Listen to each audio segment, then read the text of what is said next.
Only available for presenters. Aren't I a presenter?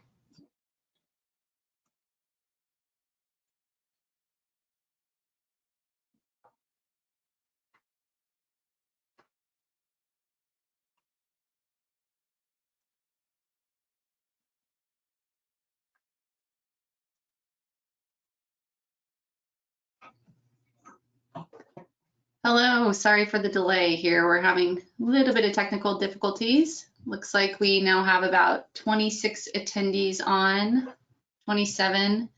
We'll give it 30 more seconds here to allow people to connect in. Larry and Satya, can you see the screen okay? It's showing an email. Oh, yeah. Not my presentation. Thank you for the confirmation there. Screen of the second one. There we go. Is that better? Much better. Okay. Yes. Thanks for the heads up. Okay, so if any of you are having any issues with, I guess, being able to see the presentation or audio or anything like that, please type in the chat. You can chat to the organizers or the organizers and panelists only, and we can try to help you troubleshoot or resolve any issue that you may be having. It looks like, for the most part, everyone is okay. We are doing we're going to keep people muted as much as possible just during the presentation part, but please feel free to raise your hand. There is a little raised hand function that you can use, or to chat in the chat box at any time if you have questions or issues or need us to help troubleshoot or address anything for you. Thank you so much for attending right now and for being part of this public workshop. And apologies again for the delay. We are very disappointed. We wanted to have this workshop in person. We wanted to have the opportunity to engage with you in real time and talk about all the good work that we've done and listen to you and hear any concerns or comments you may have in person. But we really, really appreciate you being patient with us and handling this virtual or remote platform. We're going to hope that there's not any other glitches for this evening, but with these kind of things, that's just how they are sometimes. So I don't see any chats coming in, which is great. Hopefully everyone can see the presentation, and I will just go ahead and get started with what we have to share. Oops. So here is what we're going to cover tonight. We're going to go through the introductions of our team and then provide an update on the groundwater sustainability plan development process, review the groundwater conditions in the Yolo Subbasin, talk about the sustainable management criteria that have to be included in this groundwater sustainability plan, review the projects and management actions, and then discuss and wrap up and discuss the next steps. So we are going to have designated question and answer times throughout this presentation so that we can kind of break it up. But we do encourage you to please send any questions that you have in the chat or to raise hands at any time, and then we'll make sure to address those during those break times. And I did see a chat come in, so it is working okay. Thank you for testing that out. And so here's an introduction of our Yolo Subbasin Groundwater Agency technical team. My name is Kristen Sicki. I am General Manager of the Yolo County Flood Control and Water Conservation District, and also serving as the Executive Officer of the Yolo Subbasin Groundwater Agency. We also have Max Stevenson, Assistant General Manager of the Yolo County Flood Control and Water Conservation District, on tonight's workshop. Jack Cronin, Yolo County Flood Control and Water Conservation District and YSGA. Sarah Light, Yolo County Flood Control and Water Conservation District and the YSGA, and I apologize, she's having camera issues, webcam issues. And then we have two consultants on the call with us tonight that have been very instrumental in developing this plan, Larry Rodriguez and Satya Gala, both of GEI consultants. We've had other technical members of our team that are not on the call tonight, but these will be the main people that are here to present and available for any questions that you may have. So moving along here, we do have a quick attendee poll just to give us an idea of the attendees that are on the meeting right now, excuse me. And I think that Sarah, can you put that up, or do you need me to? Okay, here we go. It looks like She has distributed the poll, hopefully.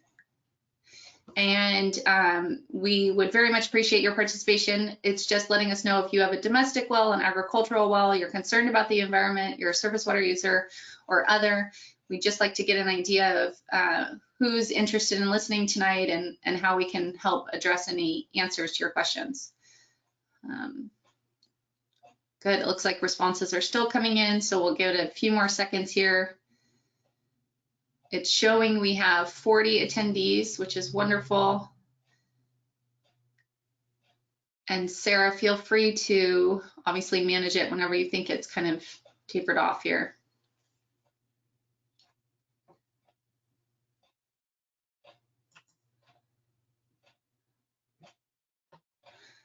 Okay, so can everyone see the poll results? I'm wondering if maybe I need to try to show it up here because Sarah's not sharing her screen. So let me see if I can pull them up. And it's not. I see it as a panelist. Yeah. So 77% have a domestic well, 57% have an agricultural well, 60% are concerned about the environment, 23% are a surface water user, and 11% are other. So thank you for participating in that. That helps us in kind of catering this discussion. And we will then continue on to the next thing. Hopefully everyone can still see my screen. So just a really high level overview here, to kind of set the stage for why we're having this public workshop. The Yolo Subbasin Groundwater Agency was formed in 2017, but the primary reason that we are developing a groundwater sustainability plan is so that we can submit and meet the state requirements for compliance. So the GSP is required to be submitted by 2022. And from a very broad stroke, we are supposed to do this for the entire Yolo Subbasin. And so we've been working on this for the past 4 years. It's a 20-year plan. In developing it over the past 4 years, we've been very focused on the foundation that we have established with the groundwater monitoring network and in encouraging the collection of projects that we can hopefully implement in the near term and over the next 20 years to be able to recharge the groundwater and to get as much excess storm flows into the ground and to do as much as we can to diversify our portfolio. We have annual reporting that's part of this, and we have 5-year updates to the state.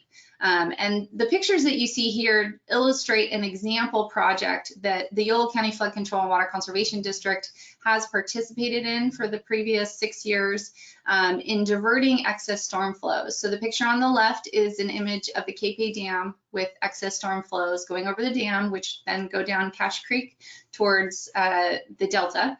And then the picture on the right is the district's canal system. And so we divert those excess storm flows and distribute it through the unlined 160 miles of canals that we have, and we hold it there so that we can percolate and recharge groundwater. And so this is just an example of other projects that we're trying to encourage as part of this process.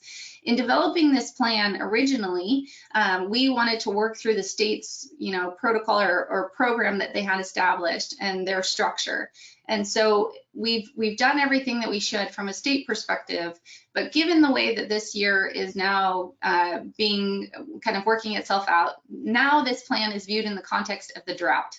And we need to pivot and try to think better about our approach to any near-term actions that we can be involved in.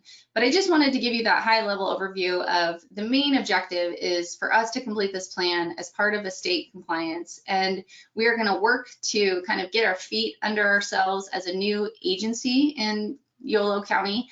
And I will review the next few slides. I will review with you more on who the YSGA is and what kind of our mission is moving forward. So now to go into more of the details of the GSP development process. The Sustainable Groundwater Management Act was passed in 2015, and it it stated that the primary intent was to provide local groundwater agencies with the authority and technical and financial assistance necessary to sustainably manage groundwater.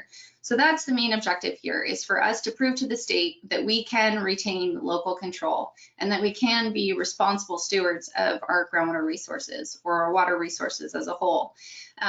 When we started on this in 2015, there were actually technically 4 alluvial groundwater basins within the Yolo County boundary. And so we went through a process with the state to consolidate those 4 subbasins into one so that we could align with historical county planning documents and processes that had already been in place.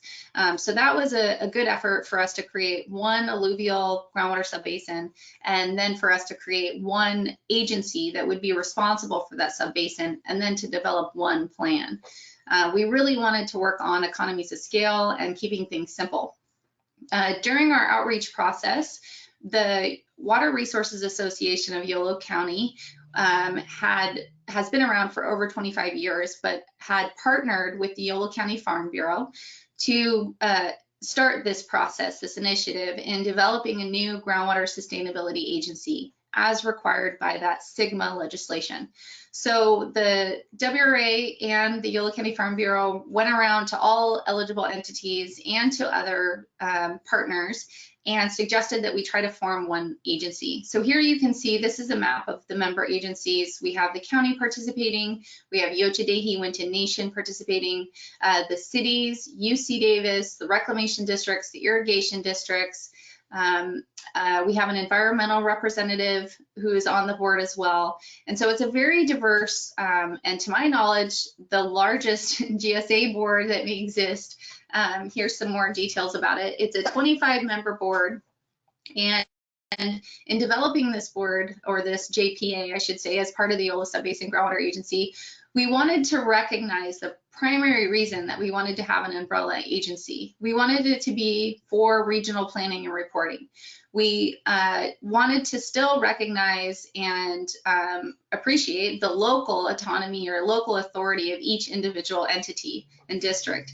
And so the main reason for creating this umbrella entity is to have a streamlined process for regional planning and reporting and in submitting things to the state. As I mentioned, we have annual reports that we have to submit, and we have 5-year updates that we have to complete as part of the GSP. And so we created a JPA that talks about these authorities and these responsibilities, excuse me. And in recognizing that the Yolo subbasin is still rather large, we have created management areas that help us to better appreciate the local hydrogeologic differences. So here you'll see on the left is a map of those 6 management areas that have been created, because the groundwater concerns in one management area, such as Cape Valley, are going to be much different from the groundwater concerns in another management area, such as Clarksburg. And so we've delineated these management areas that are based on historical groundwater management plans and delineations of changes in the hydrogeology. So you'll see the Cape Valley shown in red, the Dunnigan Hills is shown in that light blue, the North Yolo is in purple, the Central Yolo is in dark blue, South Yolo is in that lime color, and then the Clarksburg management area is in the darker green.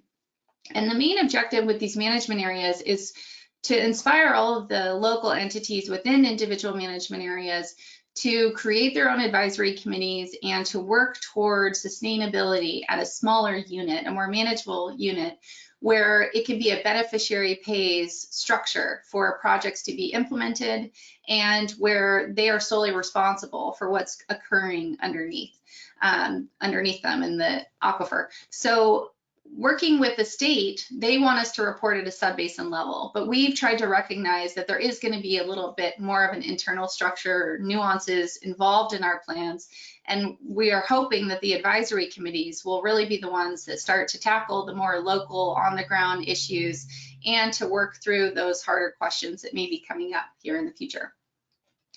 The overall goal of the groundwater sustainability plan is for each basin to achieve sustainable groundwater management over this 20-year period by avoiding what the state has called undesirable results. We want to avoid the chronic lowering of groundwater levels, We want to avoid the reduction of groundwater storage. We want to avoid the degradation of water quality. We want to avoid land subsidence, and we want to avoid the depletions of interconnected surface water. Thankfully, seawater intrusion is not much of an issue, or I should say is not an issue for the most part within the Yolo Subbasin. And so we have to avoid these 5 undesirable results.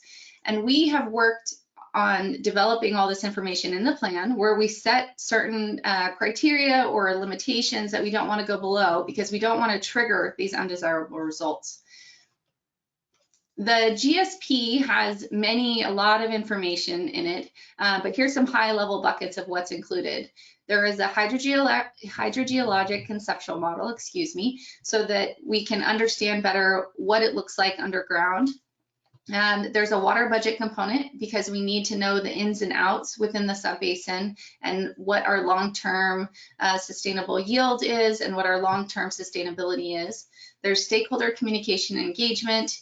We have had numerous meetings through the working group and through the YSGA board of directors, and now we're trying to be better about our engagement in announcing this public plan being available or draft plan being available. There's groundwater monitoring and reporting. Max Stevenson will give a good overview of the existing groundwater monitoring network. There's surface water and groundwater modeling. We'll touch on that briefly this evening. And then there's the sustainable management criteria, which I had talked about a little bit with those 6, only 5 undesirable results that we need to address. And so the draft groundwater sustainability plan is currently available on our website. It's ready for public review. We do have a SurveyMonkey up that makes it easy for you to respond to certain comments based on the page number and the line you're referring to. But if for any reason you're not interested in doing that, please email us at info@yolosga.org. Our website is also yologroundwater.org. We'll have both of these links continually throughout this presentation. We'll probably say it till we're blue in the face, but we just want to let everyone know that the plan is available. We welcome any of your questions or comments or concerns on the plan, and the public comment period is open until October 27th. So with that, I'm going to pause for a second. Here's a link to the draft GSP, and this is the time when any questions can come in. Sarah thankfully has put a link to the plan as well in the chat box, So please feel free to raise your hand or type in the chat if you do have any questions or comments about what has been covered already.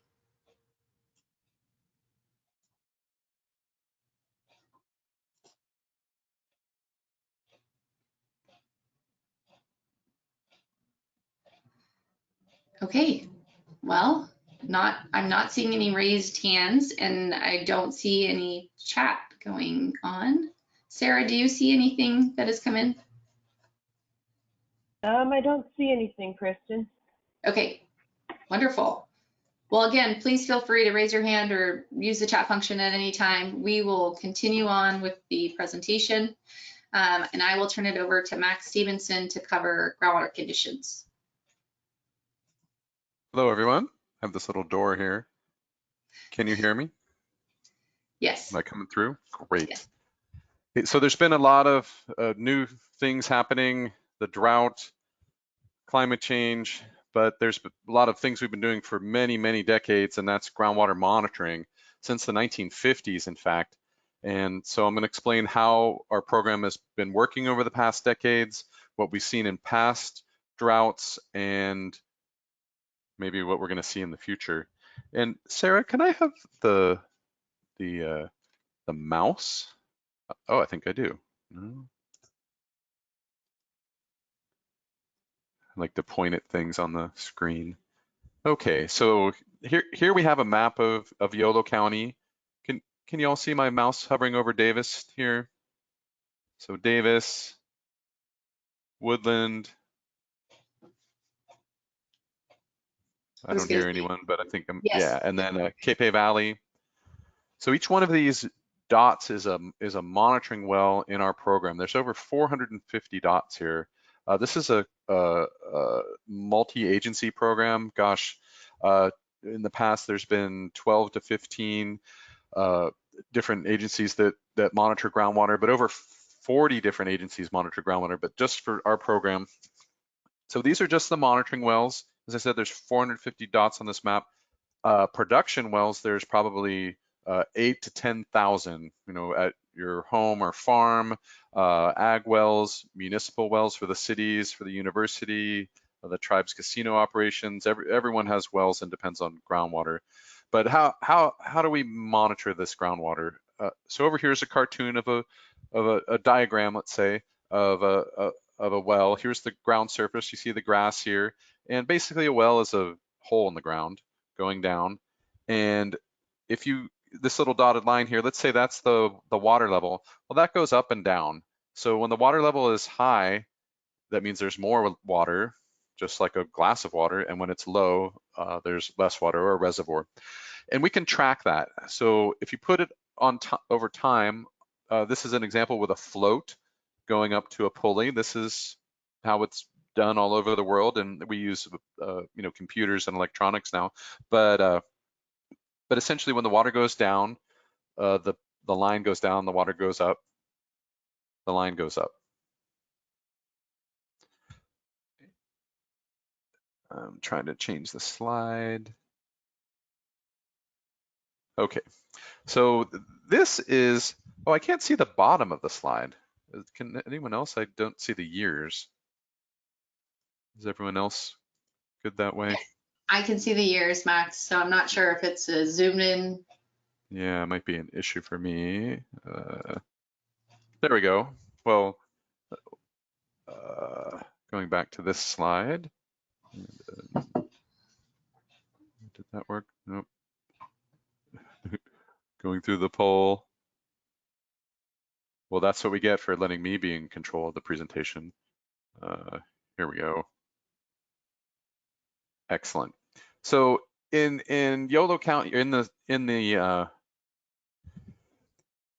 summer, it's not raining, so groundwater levels drop because there's a lot of pumping. And then in the winter, it's raining and there's less pumping, groundwater levels come back up again. So there's this spring-fall pattern where it's high in the spring and low in the fall. So you have this up-down pattern. Now, if we take a few hundred wells and average them together, again, here at the top is where the grass was in that previous graph, and we look depth to water, 10 feet, 20 feet, 30 feet, 40 feet, starting in 1975 to present to 2021, we see the same up-down pattern, spring, fall, spring, fall, spring, fall, but we see these dips. What are those dips? Those dips are when there's drought. And this particular graph, it hasn't been updated to this August, but in the 77 we had a drought, and for Yolo County, the thing that we have that is great, we have this great water resource, we have recovery.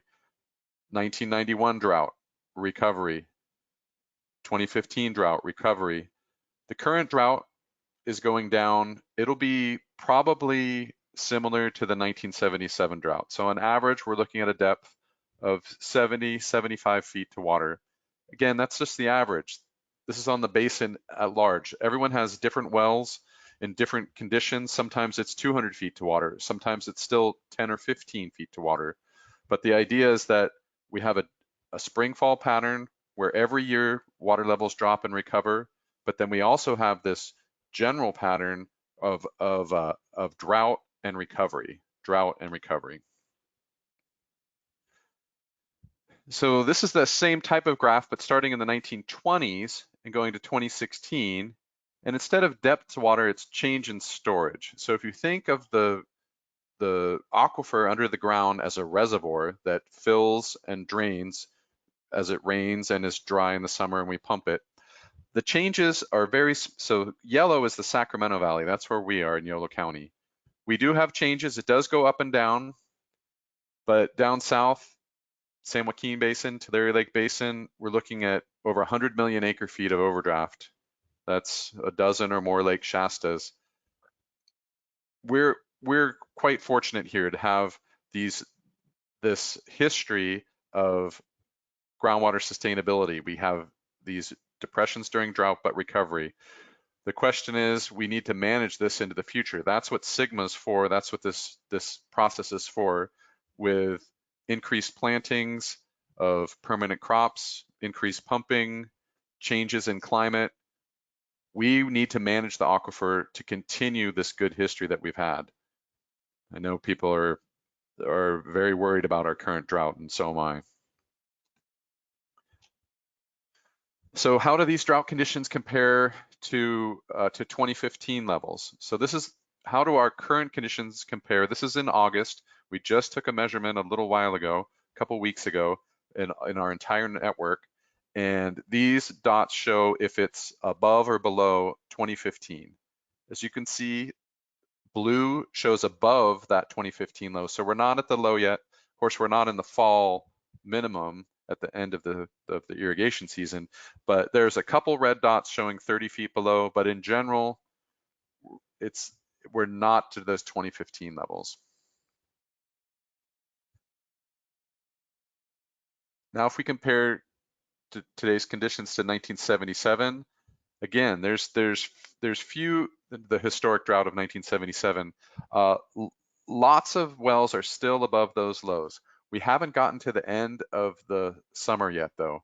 So we expect many of these to be at or below. So that would be in this blue and light tan color.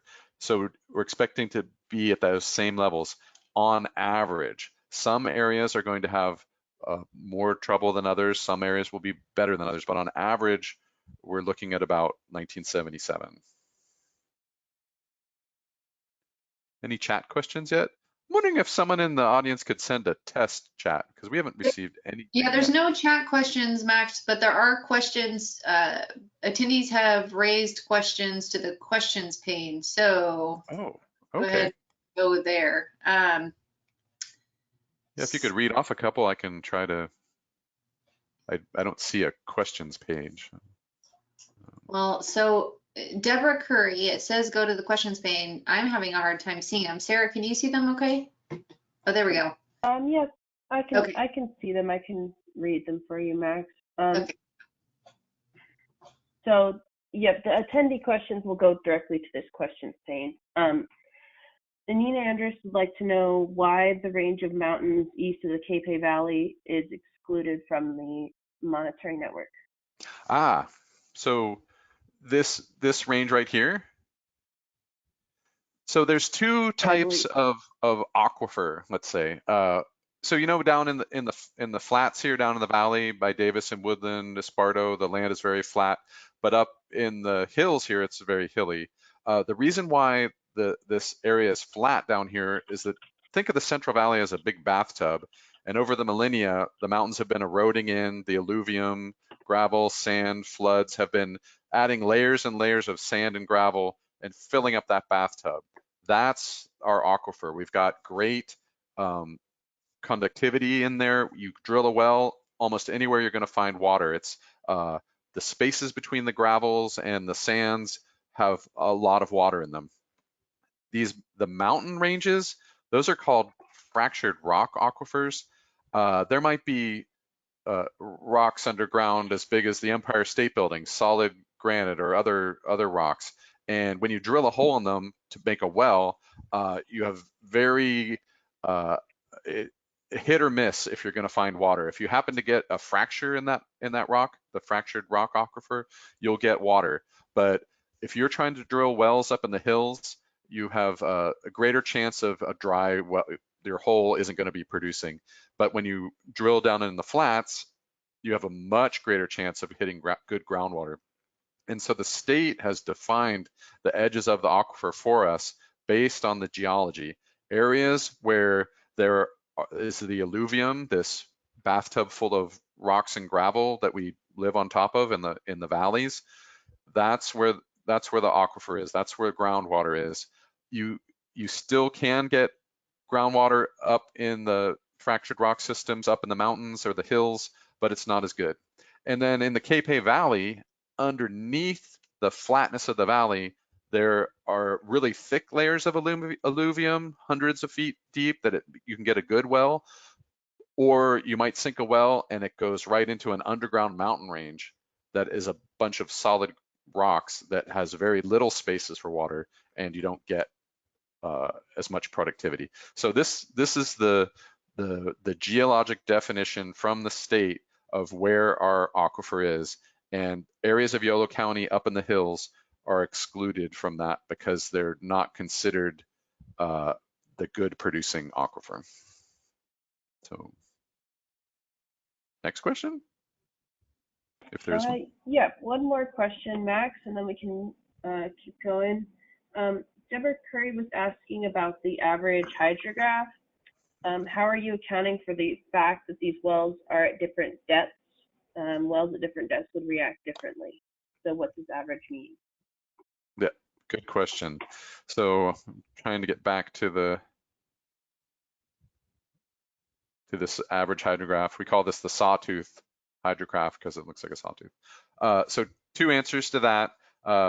Generally, the older wells, so most of these wells go back to the 1950s, and in the 50s, wells were shallower. So this generally represents the shallow aquifer. So deeper aquifers are not as represented in this hydrograph. Shallow means 200 feet, 300 feet, or less. Deep aquifer is 800 feet, 1,000 feet, 1,200 feet. The second part of the answer to that question is that, yeah, I think I'm just going to leave it at that. So this generally represents the shallow aquifer.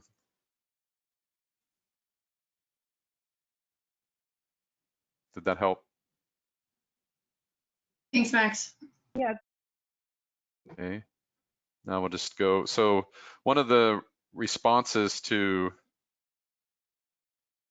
trying to get to the next slide. Sorry, Max. So, It's hard when I'm trying to answer questions at the same time. So I think there we were.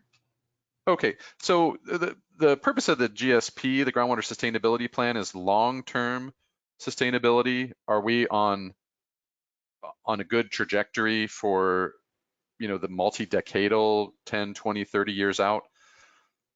You know, that's predicting the future is hard, but where we are right now is in a drought. So the groundwater levels have dropped everywhere, and shallower wells are susceptible first. So we have, and domestic wells in the area tend to be more shallow. So we're developing a domestic well impact mitigation program, and we're providing depth to water measurements for free. We'll come out and measure your depth to water in your well. We've supplied a couple of these temporary tanks for storage. We need to find more funding for this program. The county and Office of Emergency Services is working on that, and it's incorporated in the plan as a management action. About, we've been focused before this drought, we've been focused on the long-term sustainability of the aquifer, and now we realize we need to be responsive to short-term problems too, such as dramatic drop in groundwater levels due to drought. So that's that program. And other questions? There was one other comment from Linda Bell. She said, in your report, there was a discussion of C and D soils, that were poor for recharge. Linda, I'm happy to unmute you if there's anything you wanted to elaborate on that more. If not, we appreciate your comment that, yes, the report did include some information about the recharge classifications. So we've done a lot of work on recharge. We're, in fact, as Kristen was mentioning earlier, we have been diverting storm flows into our canal system, which is only western Yolo County. But we've got 165 miles of unlined canals that if we put winter water in there, it's like filling up a reservoir, except it's underground. We don't need to build a dam. We don't have to impound the water. We can let it soak into the ground if we manage it properly with the infrastructure that we already have.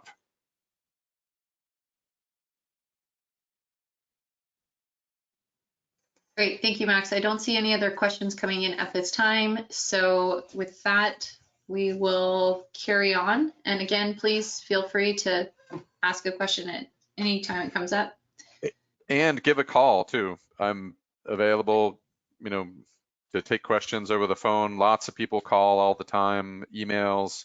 I can introduce you to or give you a tour of our database. You can look at wells nearby your area of concern, your home or farm, and see for yourself how the groundwater responds, what the patterns are. Thanks, Max. Now, Larry Rodriguez will give us an update or an overview of the sustainable management criteria. Go ahead, Larry.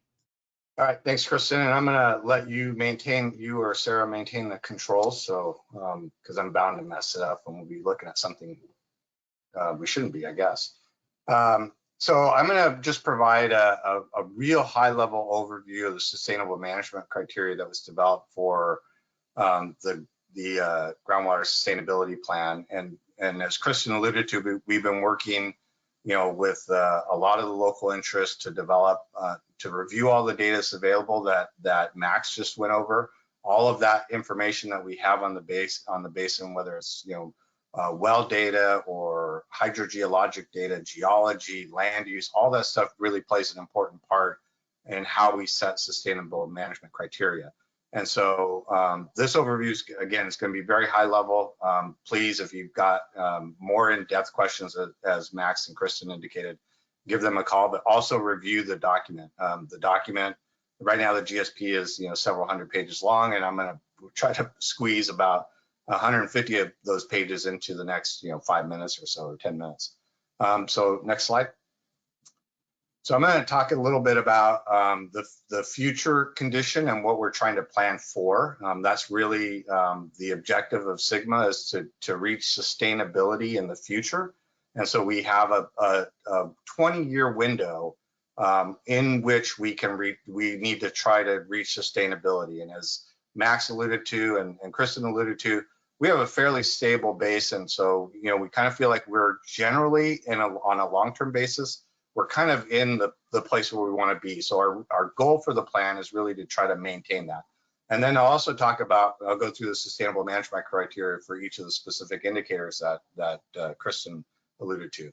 So on this graph that you see right now, we have two parts to it. The red line essentially goes up to 2020, and kind of like the graph that we just saw that Max was showing, this is a different way to look at the change in groundwater. This is actually a calculation from a model on the change in groundwater storage. And we can tie the change in groundwater storage pretty closely to the change in groundwater elevation, because as elevation goes up and down, obviously so does your storage. So when we model the basin as a whole, we can kind of pull out this value across the entire basin or the whole area that we're covering, Capay Valley included, of what the change in storage is based on the things that are happening on top of the basin, taking into account hydrologic conditions, land use conditions, the amount of pumping that were estimated. So that red line has been calibrated to the historic conditions. So we have a pretty good feeling that that red line shows what's been happening in the basin up until about this model ended in 2018. And so we think it's pretty representative of that condition. The lines that you see beyond that to the right really show the projected conditions of the basin. And we have different scenarios for the future. All of these scenarios include a projected land use for the basin. So we're assuming that we're starting with today's land use. We're making changes as we understand them today. Do we have more plantings? Do we have bigger urban demands? So whatever we have available to us today to indicate what changes might occur, then we can incorporate that into the model and then run that into the future. The other thing that this includes is climate conditions. So the state, through Sigma, has asked us to do projections based on different climate scenarios in the future. And so really the big distinguisher between any of these lines is the future climate condition. So the line on top, that kind of tealish or gray line, indicates a kind of wetter condition in the future. And so as you can see, if we have a wetter condition, then we expect that groundwater elevations should stay higher, and in this simulation, they look like they would stay higher. The blue line, and I guess that is more of a turquoise teal line just below that blue line, are two different scenarios that we call a 2030 scenario and a 2070 scenario for climate change. And really what that means is that if we took a look at what we expect climate change conditions to be in 2030, so, what that would be 8 years from now or 9 years from now, if we took that kind of condition and then overlaid that condition on all of the hydrology that we have, all of the historical hydrology, it would change it. So we're a little bit wetter, we're a little bit warmer. We have a change in temperature that really affects the way we experience precipitation in the valley, and so that kind of gives us a scenario. The 2070 condition is the one that's buried under there, or I guess it's 2030 is buried under 2070, but they're on top of each other. Again, just takes if we could see in the future to 27 and what the condition would be then that would give us an indication of we would run that scenario over our entire period. And then the yellow one is kind of a 2070, kind of an extreme dry scenario. And so when we do our planning, given this is a 50-year projection, and we only know what we know today, 50 years is a long time to do that. We really kind of look at that 2030, 2070 condition as giving us kind of a more realistic approach to what we can actually plan for. And as you can see with those two lines that are really on top of each other, that the basin, the amount of storage in the basin, given what we know about land use and climate change, would kind of mimic what we see today. And that's good. And so we're hoping our objective in the plan is really to try to maintain the condition that we've had historically in the past and the kind of groundwater levels that we have, and maintain that into the future. To the extent that we can improve the conditions, obviously that would be great. And there are some things that we want to try to improve, but certainly from a groundwater storage and the manipulation of storage up and down, the acknowledgement that in dry years like we're experiencing now, there are going to be dips in storage, but that the basin does recover. We need to plan for that short-term situation like we're trying to do now, but also recognize we're planning on the long-term horizon as well. So this really is a good indication of where we want to go. And again, I think the underlying premise here is that we want to try to maintain the basin in the kind of condition that we're experiencing now, or in our kind of relative term now. So I would really say we're really planning for like the 90s to current condition as being representative of what we want to experience going forward in terms of groundwater levels. Next slide, please. So with that in mind, we have to develop a sustainability goal for the basin, and I'll go through this on the next slide, but really it's got kind of, I always like to say, it's kind of our mom and apple pie kind of statement. This is the good things that we want to do in the basin. The statement is pretty general, but it's really predicated on all the detail that we see in the defining undesirable results, developing minimum thresholds and measurable objectives. And we do the sustainability goal really applies to the whole plan as a whole. And so then as we dig further down, we have to address each of the sustainability indicators. And for each of those, we have to develop an undesirable result, a minimum threshold, and a measurable objective. The measurable objective is really the statement that we make and metrics that we set to define when we have a bad condition in the basin as a whole. So if we say for groundwater elevations, for example, we want to maintain groundwater elevations at a certain level. It's defined differently throughout the basin because, as we've indicated before, the basin reacts differently everywhere. So we've set specific indicators for that. But when we see groundwater levels fall to the point that we're having a broad term effect on the basin, then we potentially trigger an undesirable result. What that says, not only to us, but to the Department of Water Resources and the State Water Resources Control Board, who is going to be monitoring the implementation of these plans, when you have an undesirable result, you are no longer managing to sustainability and you need help. And that's really the point we want to avoid. And so we'll talk about, Jack will talk about projects and management actions that will be implemented to help ensure that we don't get to that point. And so we want to be proactive in managing that. And I'll get into sustainable or minimum thresholds, measurable objectives here in the next couple slides. So next slide, please. So the sustainability goal, I'll read this whole thing, but because this is kind of key to the plan. And so again, certainly look at the plan for more detail and background on this. But our goal is to achieve sustainable groundwater management in the Yolo Subbasin by maintaining or enhancing groundwater quantity and quality through the implementation of projects and management actions to support beneficial uses and users. So a couple key points: beneficial users and uses and users are obviously you all, both domestic users, agricultural users, environmental users. All of those are important users of water and groundwater in the basin, and those are kind of key to how we set some of our criteria. And by implementing projects, we hope that we can continue to maintain the basin in a fairly stable level, at a stable level, even though we might see changes in land uses or changes in groundwater use. We can manage those changes with the implementation of projects. We also want to maintain freshwater flow and quality to support conjunctive use programs in the subbasin to promote increased groundwater levels and quality. So again, key to this is we know that there's going to be changes. We know there could be greater use. We know we're going to see droughts. So we want to develop projects to be able to manage those situations in the future. Operate within the established sustainable management criteria and maintain sustainable groundwater use through the continued implementation of a monitoring and reporting program. Key items, something, as Max said, has been going on for a long time in the basin, and something that we will continue to do, and in fact, we'll probably do more of as we move forward. We've identified certain data gaps and having enough wells in certain areas or enough data of certain types in certain areas that, as we go through this implementation period, we want to create a more robust groundwater system monitoring program. So that not only includes, surface water or groundwater monitoring. There's some surface water monitoring components to that as well.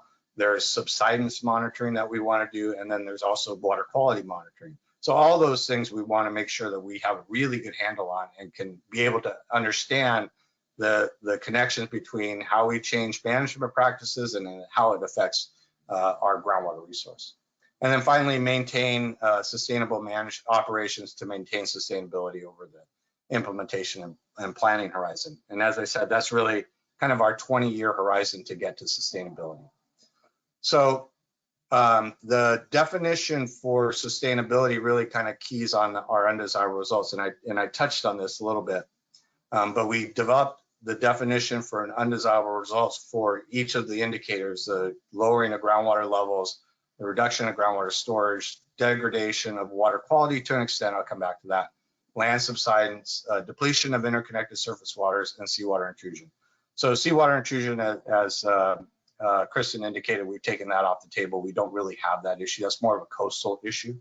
But then for water quality, I'll just note that we didn't develop specific criteria for this plan for water quality because there's already a lot of programs that manage water quality within the basin. And we want to acknowledge the work that they do, the standards that they set, the continued monitoring that they do. And our goal is to make sure that we understand what's happening with water quality through those programs. Annually, if not more often, review the results of those monitoring efforts and how people are meeting their water quality standards, how it's affecting land uses. And then we don't see where there's a connection between changes in groundwater level and changes in water quality right now. But if we do see that going forward, then we would start to build in more robust criteria for managing water quality along with groundwater levels. So we, again, a lot of detail in the plan. This is really a kind of quick overview of how we set undesirable results. But the other key point here, again, is that when we trigger an undesirable result at the basin level, then that really is an indication that we're not managing the basin properly or at sustainability. So that's what we're trying to avoid. Next slide, please. So measurable objectives. So this measurable objective is kind of a point, a metric that we want to try to maintain the groundwater level or groundwater conditions at. And I'll use groundwater elevation and storage, which we tie together as an example. So for an objective, for the measurable objective, it kind of represents the point, groundwater elevation that we generally want to be at most of the time as a long-term average, or in our case, we're looking at a 5-year average. So if our groundwater levels are kind of as on an average basis are at a certain level, and it's defined at each monitoring well, if it's maintaining that elevation, then that's kind of where we want to be. Again, it'll go up and down on an annual basis because of fluctuations in use and changes in hydrology, things like that. Again, we're experiencing that today. But we want to see the long-term average kind of stay at the what we call the measurable objective. And so that's something that's kind of a guidepost, if you will. So we want to, again, be proactive about trying to make sure that that occurs throughout the basin. When we're seeing deviations, significant deviations from that average, then we really want to take a hard look at that and try to figure out how to correct that issue. It's kind of as I said, it's a guidance and hopefully an early warning signal for us as well. Go ahead, next slide. So the minimum threshold, so this is where the teeth is, and so, or teeth are. So minimum thresholds are and I'll use groundwater elevations again as an example. In this case, it's the minimum elevation that we want to see in a representative monitoring well before that avoids any impacts to users or uses of groundwater. And so for every monitoring well, every sigma representative monitoring well, and I'll show you what those are, we've identified a measurable objective, the average point. We've identified a minimum threshold that represents the point that we don't want to go below. And typically for groundwater elevations right now, that means it's the low point of record, which, as Max alluded to, is probably about the 77 period. So it's that generally in that realm that we want to set this minimum threshold. And so what does it mean if we violate a minimum threshold? If we violate a minimum threshold at an individual well that's being monitored for this purpose, then it means we have a local issue, hopefully just a local issue, that we need to try to correct. Within each management area of the subbasin, we have a criteria that says if a management area has 51% of their wells exceed their minimum threshold, then that management area now becomes what we call a watch area. And there's a bigger issue there, right? So we need to be really concerned about that. But if we have 2 or more management areas hit that criteria, then we have an undesirable result. And that, again, that's saying to the county or to the state that we're not managing our basin well enough and we probably need help. And so the idea behind kind of having this growing level of violation, if you will, or exceedance of a minimum threshold is that we recognize that at times we may have small issues in places, but we want to have the ability to deal with that first at the very local level. And then maybe if that problem seems to be growing or shows a certain trend, then we'll deal with it at a kind of more regional level within the management area. And then ultimately, we may have issues that we need to deal with at the whole entire subbasin level. And so we're set up in a way that if we think we're getting close to even a single violation of the minimum threshold, we're going to jump into action. And Jack will kind of go over one of the management actions that we have to deal with that. But I want to make it clear that even though our threshold for an undesirable result is a fairly significant number of wells, we think that gives us the ability to manage that before it gets too bad that we have to turn control over to the state. But any violation of a minimum threshold is cause for concern, and it is a call to action by not only the GSA, but our partners within the GSA to help manage that situation and hopefully be able to avoid any further declines in groundwater elevation or subsidence, or water quality as we're monitoring it, or the surface water groundwater interaction capability or monitoring networks that we've set up. And so next slide. So all of this is again predicated on having representative monitoring sites. And what this map shows you, kind of different than the one that Max showed you with all the dots, we picked a subset of those wells that we can monitor going forward that will tell us whether our basin is responding the way we want to. These wells have been identified because they're representative of a broader area around them. And it's also a subset of all the wells that are monitored in the basin, because there's a lot of work that goes into not only setting the threshold at each of these wells, but also reporting all of this data to the Department of Water Resources on it twice a year. And so, you know, we certainly are going to pay attention to all the monitoring that happens in the basin and all the wells. All of that's very helpful for us, but we've only selected a subset of those that we call our Sigma representative wells that really are kind of the indicators for the basin as a whole. And a couple things that might stand out to you in this map is that there are areas that don't look like they have hardly any wells, and that's very true. So the Dunnigan Hills area, which is up on the left-hand corner there, just below Cathay Valley, or to the right of, there you go. You know, we understand that there's a lot of development in that area today, and that's certainly going to be a concern as we start to, you know, see what that increased plantings are, you know, increased orchards and permanent crops that are going in that area is continued draw on groundwater. But we don't have any wells in there in that area right now that we've been able to identify that had the period of record that we needed to establish a threshold, and then that we can also monitor going forward. So we've identified this as a data gap. So what that means to us is we need to start identifying over the next couple of years wells that we can monitor in this area so that we can meet the objectives of Sigma and be able to monitor to the performance for the groundwater basin. So that's one area that we really want to focus on in terms of developing additional data. And then if you go to the far right, we have the Clarksburg area, which is really kind of on the other side of the Deepwater Channel, really in the Delta. And so that area we've kind of termed as a watch area, and primarily because there really isn't any significant groundwater use there. They use primarily surface water, and in fact, they probably are pumping water out of that area so that they can keep it below the root zone for most of the crops. So it's managed, you know, for a different purpose in that respect.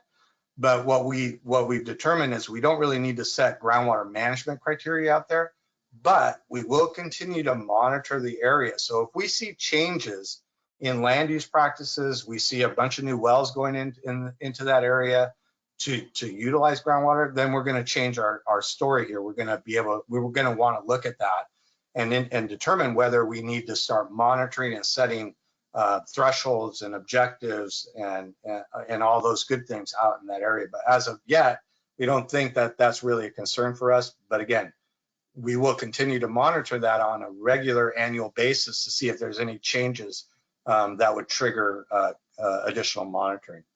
And then the South Yolo area, kind of in between there, that area there, you know, there's not a lot of wells in there, kind of same condition, not a lot of groundwater use in that area. We do have metrics out there, we do have set criteria out there, but because there's so little use out there, we don't have quite the network. That'll probably be something we look at trying to rectify going forward. But again, in order to have a good monitoring well, there has to be a well or a use out there that we need to monitor. And so again, something that we'll monitor going forward. The different colors on the map are the different types of monitoring wells. So we have wells that are used for groundwater elevation and storage. And then we also have wells that are used for the surface water groundwater interaction. So we're trying to measure, you know, how our groundwater levels are affecting stream flow essentially.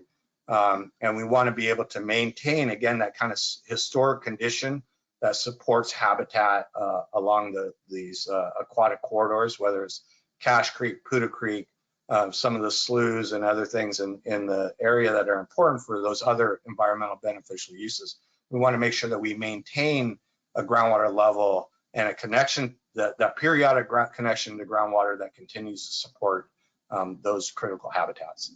And so again, this just shows the different wells and different types of monitoring that will happen throughout the basin. And I think, again, this is very high level. I think that's my last slide. Very high level, again, condensing 100 150 pages into the last 10 minutes. So we'll entertain any questions. If not, I really encourage you to take a look at the GSP and then let us know if you have any questions, provide comments. That would be very helpful to us. Thank you, Larry, for that overview. We don't currently have any questions that have come up in the question pane here, but we did receive some general questions as part of registration. And so let me pull those up really quickly. There was a question about whether or not the cities of Woodland and Davis are still pumping groundwater.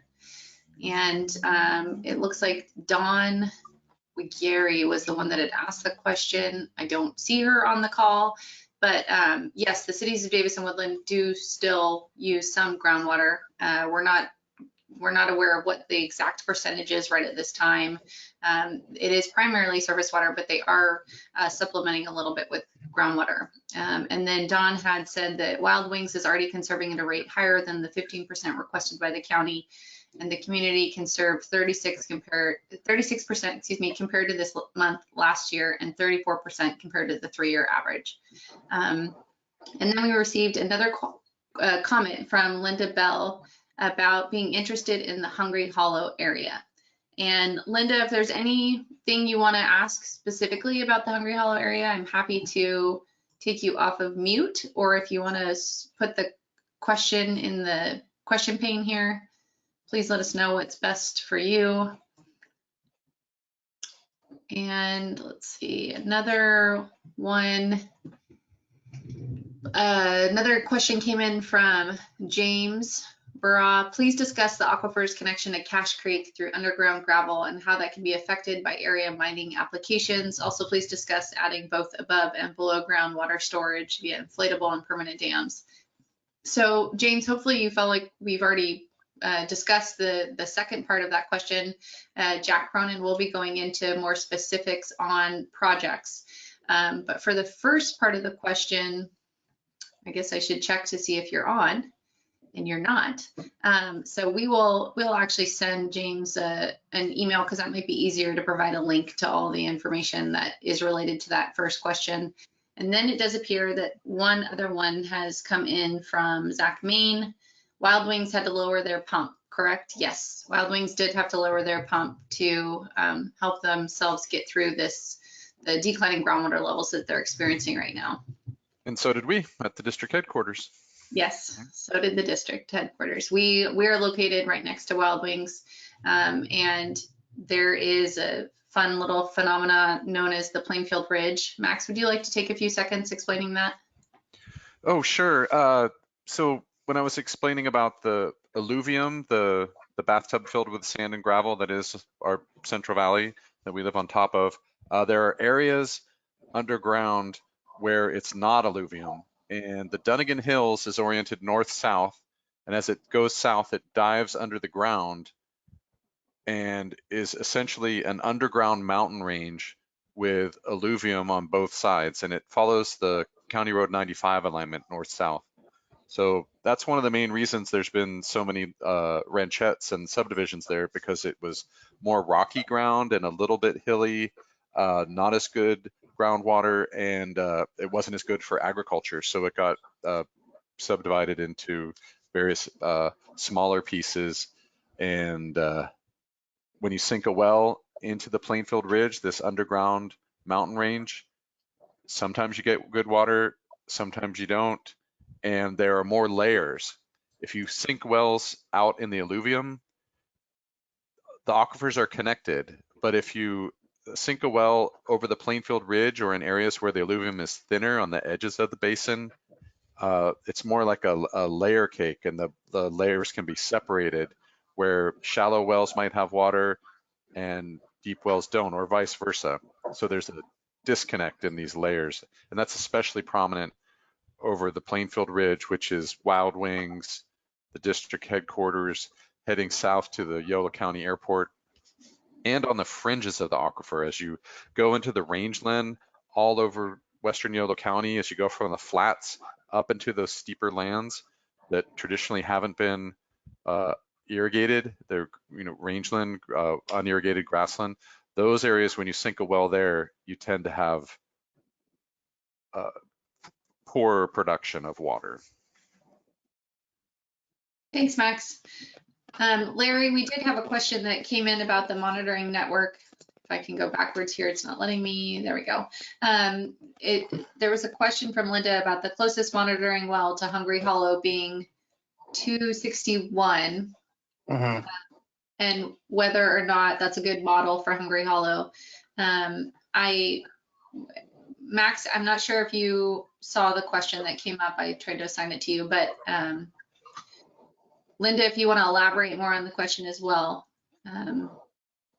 Well, maybe I can add a little bit to that, maybe as a precursor, but that was one area that again, we've heard quite a few comments on that area because of the changing land use up there as well.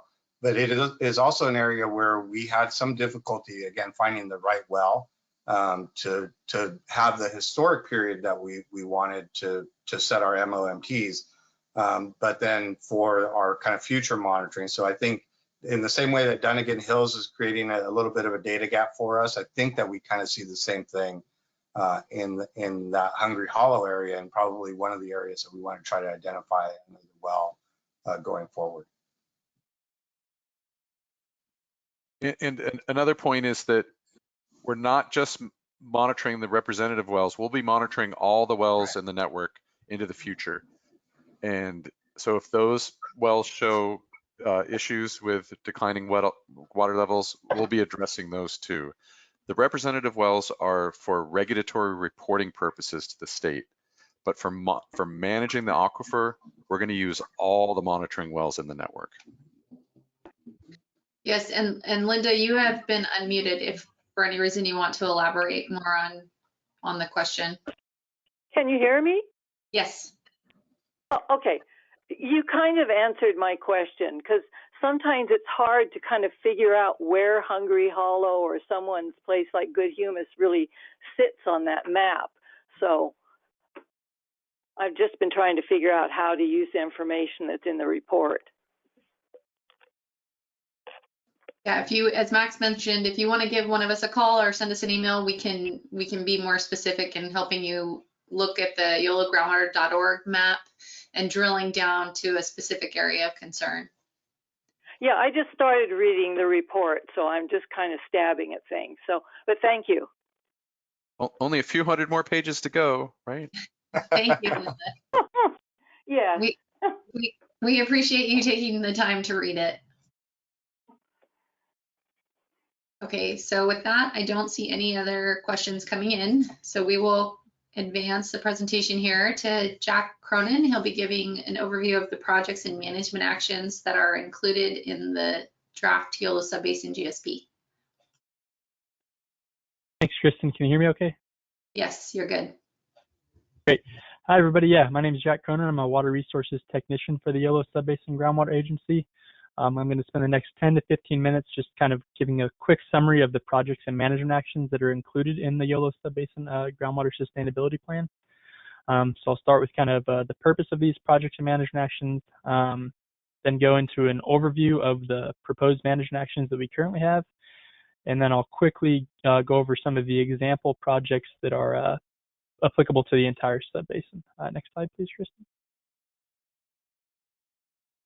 Yeah, so the purpose of these projects and management actions are to ensure the long-term sustainability of the groundwater resource in the Yolo Subbasin.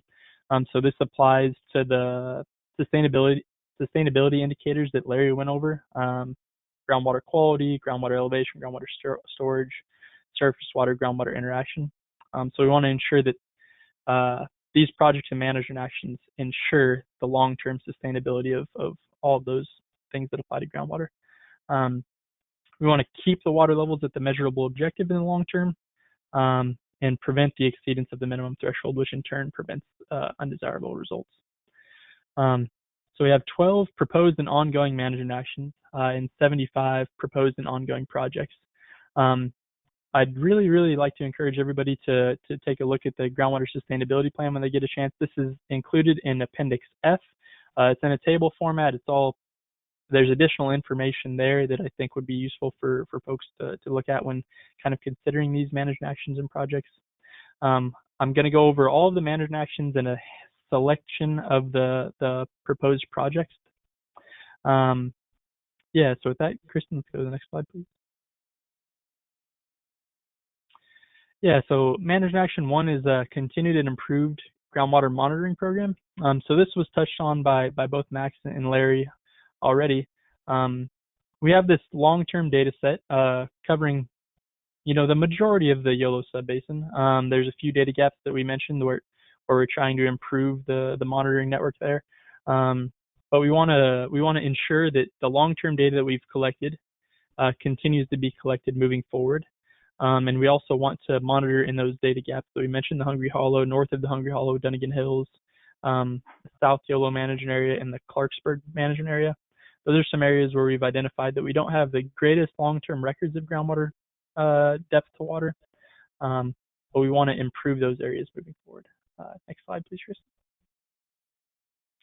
Yeah, so management action 2 is a coordinated response to minimum threshold exceedances. So Larry was touching on this a little bit earlier.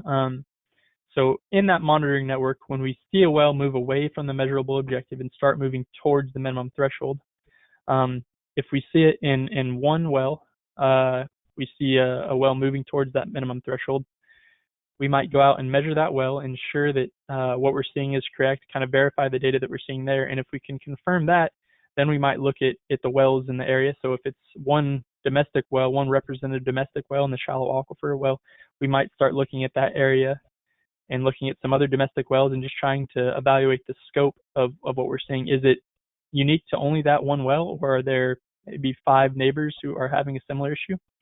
And then on the other side of that, if we see 15 to 20 wells start moving away from the measurable objective and towards the minimum threshold, we're going to do some of those similar actions and increase the monitoring that we're doing, but we're also going to start bringing in our partner agencies and start looking at what other types of projects we can incorporate to mitigate a future continuing decline in those wells. So that's kind of the gist of this management action. Next slide, please, Kristen. Yeah, management action 3 is a continued coordination efforts with other management and monitoring entities. So within the Yolo Subbasin, there's a lot of entities that are involved in both surface water and groundwater decisions, as well as surface water and groundwater application and usage. We have the Community Service District, City of Woodland, City of Davis, University, City of Winters. So we want to ensure that they all have a seat at the table, that we're all being cognizant of sustainable groundwater use in the long term.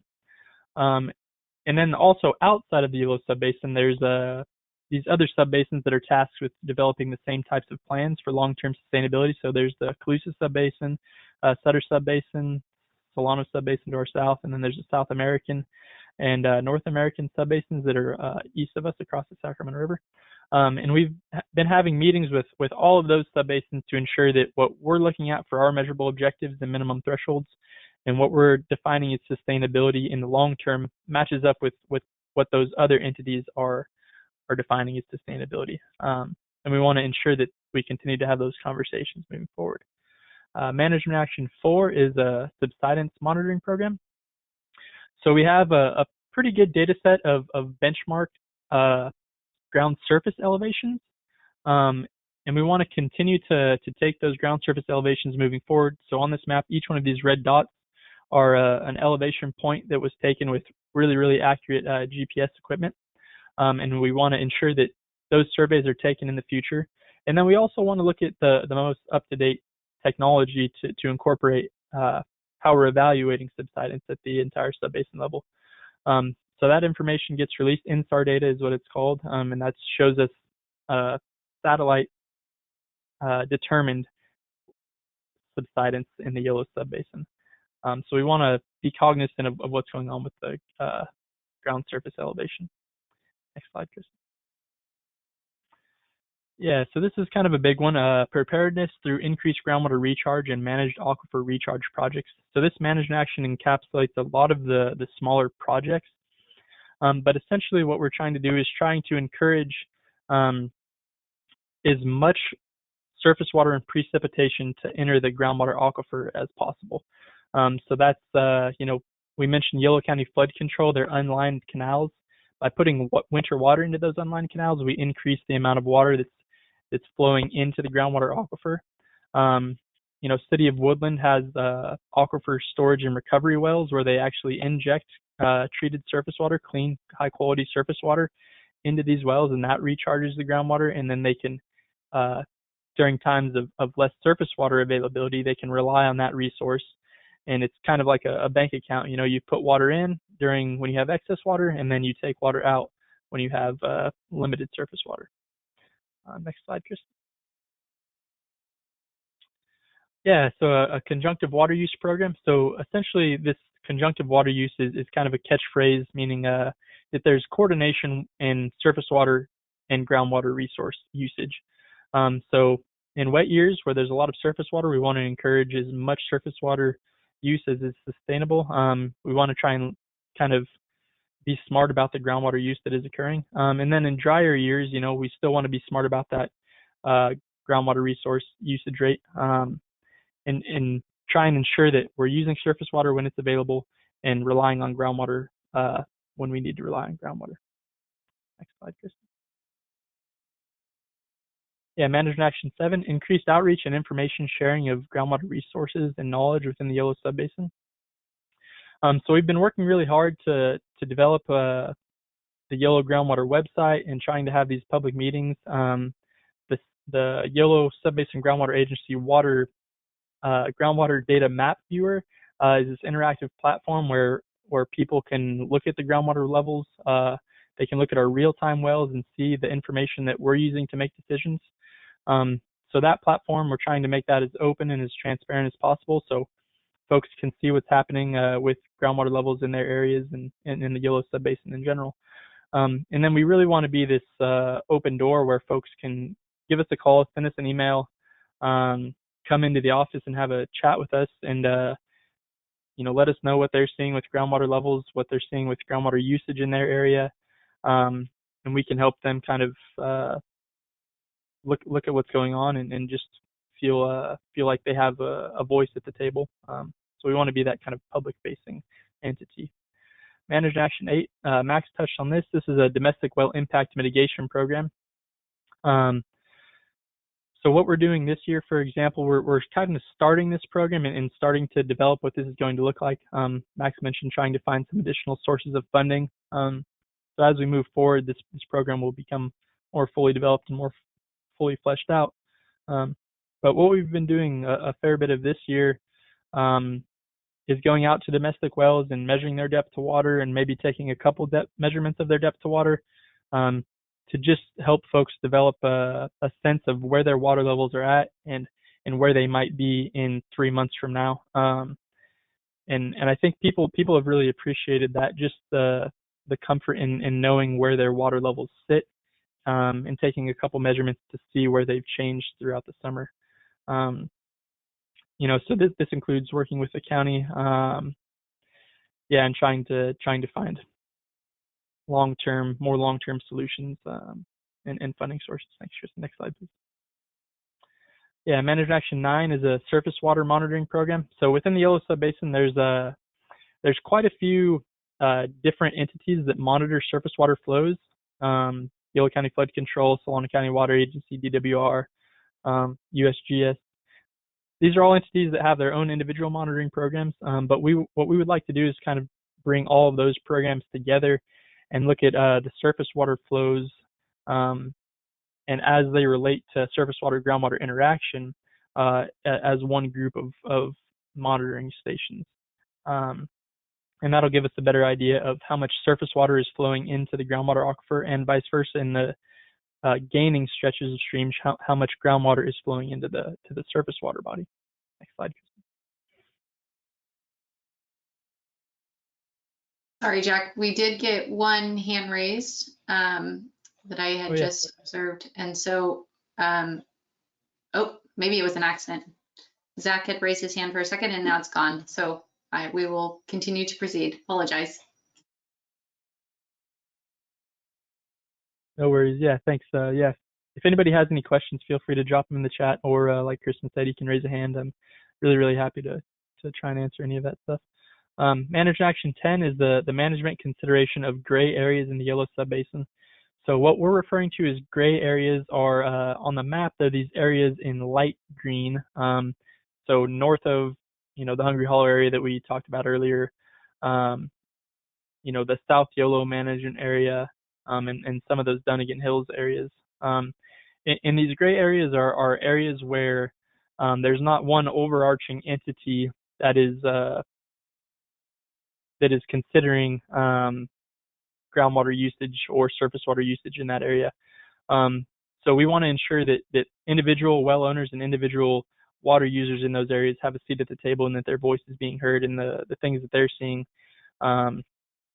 are being voiced to the Yolo Subbasin Groundwater Agency and to everybody that's involved in making groundwater decisions.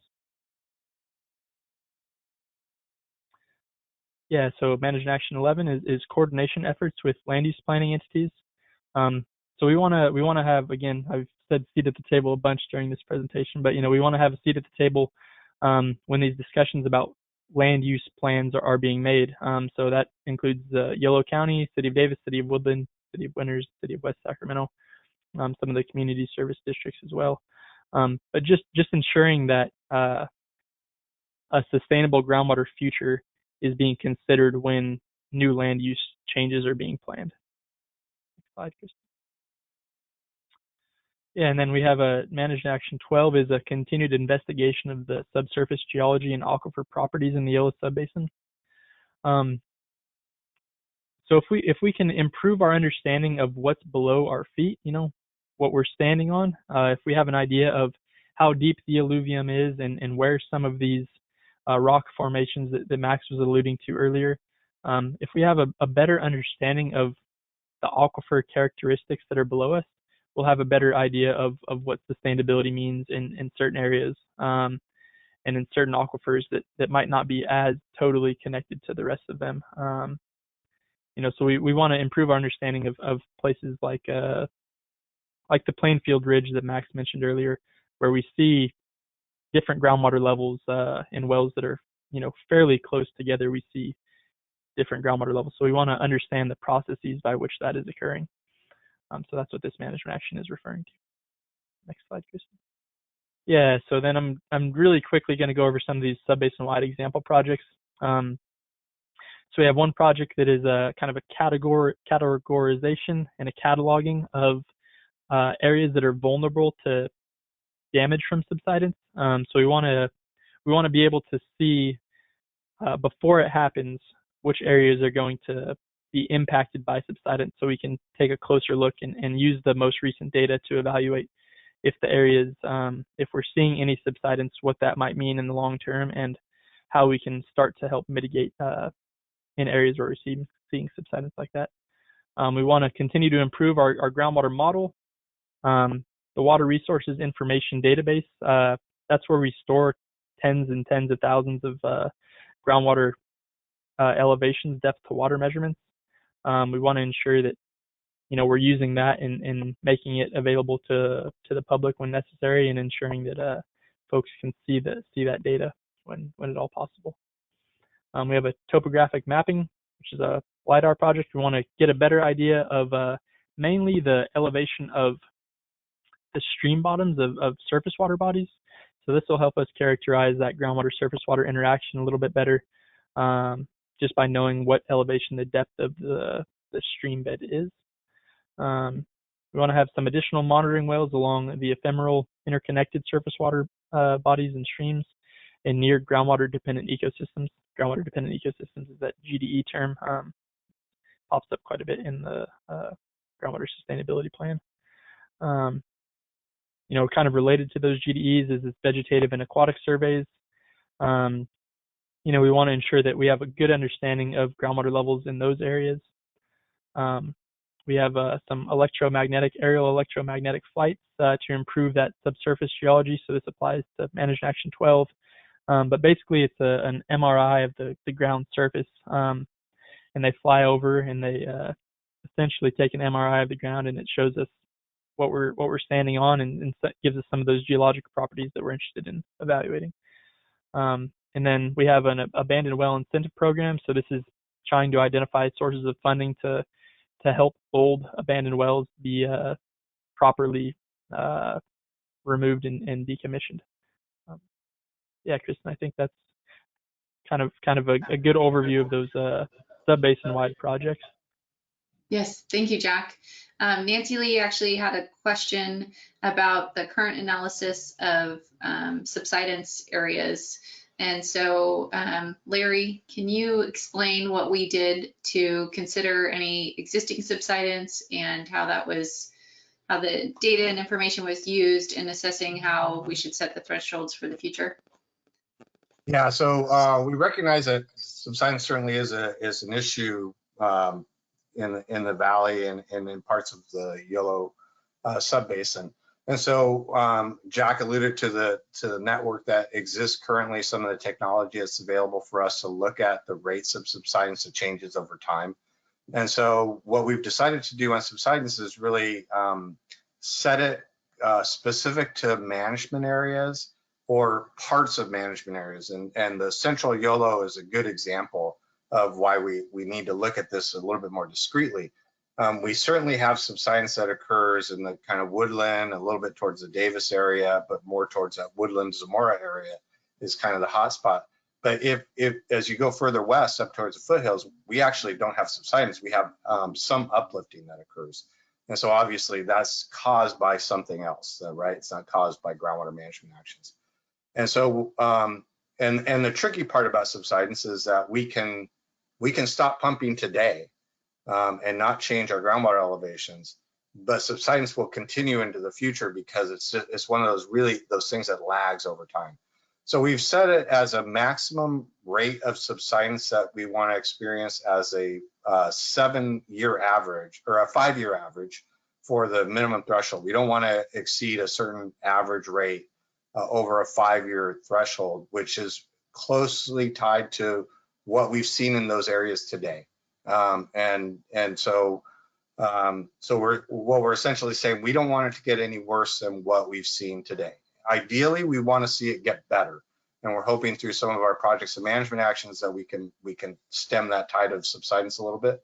But we're also noticing that yes, we have subsidence. It's pretty small amount of subsidence. Subsidence becomes a bigger issue when you start to see impacts of facilities, not only water infrastructure, but maybe it could be floodway capacity, or it could be other roadways, gas lines, other things that are critical for us to look at. And so we're not seeing that quite yet. But again, one of our programs is to really start monitoring any effects that we're starting to see for some subsidence so we can get a better understanding of what's happening there. Maybe a little bit long-winded in terms of what you're looking for, but hopefully that answers your question. Thank you, Larry. Also, Nancy, hopefully you saw that Sarah wrote that subsidence is discussed in section 2.2.5 of the draft GSP. So you can go to that section specifically to learn more, or feel free to send us an email. We're happy to send you screenshots or provide you links with any additional information. We also added the INSAR data link into the chat for anyone that's interested. And then Nancy, thank you again for another question. Nancy has an interest in the Cache Creek levee system. She's had conversations with Tim O'Halloran, and it is his belief that subsidence is not an issue for the levee system. Either issues have to do with slumping, maybe. And so thank you for that comment. We appreciate it. We are working very closely with the City of Woodland and Yolo County with their investigation to what the potential cause of subsidence is there. And it's taken a little bit of a communication stint for us to get through that, because they are automatically claiming that it's subsidence, and in our minds we are thinking, well, that must be related to groundwater pumping, but in their minds it's not. There's obviously many other causes of subsidence, and what DWR's main objective within that location is just to try to figure out how to resolve it. They're not necessarily going to hone in on what has caused it historically. And then, as you know, the county is working very diligently to figure out how to take care of the vegetation management within the creek there and to dredge that section of Cache Creek out as well if needed. So I appreciate the comment. And if there's anything in the GSP that you feel like we need to maybe better address this local issue or local project that's going on, please let us know because we can incorporate it. And I think that is the last question there. So we will advance here to wrap up and next steps. Of course, please feel free to continue asking any questions that you can here or send in any chat messages. But as we mentioned at the beginning, the draft GSP is posted on the website. You will receive a link after this meeting. We send up a follow-up email to everyone thanking you for attending and providing you direct links to how to get a hold of us, where you can review the plan. Comments are due by October 27th. So please, if you get the chance, let us know what you think. And we are still going to be moving forward with the Yolo Subbasin Groundwater Agency adopting this final plan and then submitting it to the state, the Department of Water Resources by January 31st, 2022. If you'd like to receive any other YSGA updates, please email us at info@yolosga.org. We have a YSGA board meeting scheduled for September 20th in the afternoon at 3 p.m. So we'd be happy to have you participating in that. And Sarah also put in here our email and our number. So please give us a call if you have any questions specifically. We really appreciate your participation. And if any questions come up from here on out, feel free to shoot us an email. So thank you very much for your time. Oh wait, Ashley has a question. Oh, Ashley said, thank you all. And Nancy also said, thank you for the invitation to continue the discussion. Our door is always open. Thank you for taking time out of your evening. Have a really good night. Yeah, thanks everybody. Appreciate your time. Okay, and we will be launching a survey after the webinar ends. So if you have a couple minutes to answer some questions, we would really appreciate it. Everyone have a good night.